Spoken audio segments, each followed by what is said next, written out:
আসসালামু আলাইকুম রহমতুল্লাহি বারাকাতু। সম্মানিত দর্শক শ্রোতা, স্বপ্নে মাছ দেখলে কি হয় এই সম্পর্কে জানতে হলে ভিডিওটা দেখুন ধৈর্য ধরে এবং লক্ষ্য করুন। আমার ভিডিওটি সাবস্ক্রাইব করে দিন। বর্ণিত আছে, স্বপ্নে মাছ দেখলে বর্ণিত আছে, একজন লোক ইমাম ইবনে সিরিন রহমতুল্লাহি আলাইহির নিকট এসে বলল, আমি স্বপ্নে দেখেছি যে আমার খাঁচায় একটি মাছ রয়েছে। আমি ও মাছ আমার খাদেম চাকরের মাছের পেট পিঠ উপরের অংশ যা আছে সব খেলাম, নিচ হতে সব খাচ্ছি। ঘটনা শুনে ইমাম ইবনে সিরিন রহমতুল্লাহি আলাই বলেন, তুমি চাকরের অনুসন্ধান চালাও, কেননা সেও তোমার স্ত্রীর সহবাস করে।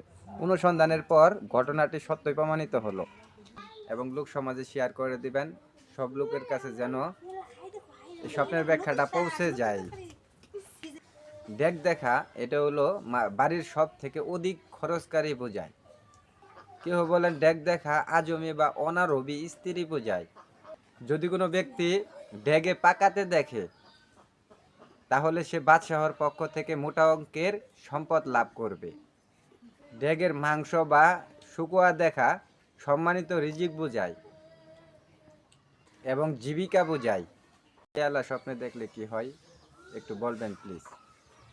তো ভাই, আপনারা যারা ভিডিওটি যে যেখান থেকে দেখবেন চ্যানেলটি সাবস্ক্রাইব করে দেবেন ইনশাল্লাহ। আর কার কি প্রশ্ন, কার কি সমস্যা আমাকে বলেন, যার বাচ্চা হচ্ছে না আমাকে বলেন, ইনশাল্লাহ ভালো ভালো দোয়া আপনাদেরকে শিখিয়ে দিব ইনশাল্লাহ। এই দোয়াগুলো পড়ে আপনারা উপকৃত হতে পারবেন। কথা না বেরিয়ে মূল আলোচনায় প্রবেশ করি। পিয়ালা বা মুচি দেখা ব্যক্তির জীবিকা অন্বেষণের নিয়ম শৃঙ্খলার সৌন্দর্য বোঝায়। দেশে বা নিজ এলাকায় সম্পদ লাভের ইঙ্গিত করে। যে কোনো ধরনের রূপার বাসন পাত্র দেখা এটা ব্যবসায়ী সফর সঙ্গী বা বাড়িতে খাদেম বোঝায়। বিশেষ করে ছোট ছোট মাটির পেয়ালা দেখলে এই ইঙ্গিত বোঝায়। তো আমাকে একটা ভাই কমেন্ট করছে, গরুর গোবর দেখলে কি হয় একটু আমাকে বলবেন। তো দেখেন, এক্ষেত্রে সুলাইমানি খাতনামায় উল্লেখ করা হয়েছে, যদি কেউ স্বপ্নে গরুর গোবর দেখে, গোবরের উপর বসতে দেখে, তবে সে তার কোনো নিকট আত্মীয়র কাছ থেকে সম্পদ লাভ করবে। একটা ভাই কমেন্ট করছে, আমি স্বপ্নে দেখলাম আমি ঘোড়ার গোবর ছাড়তেছি বা পরিষ্কার করতেছি।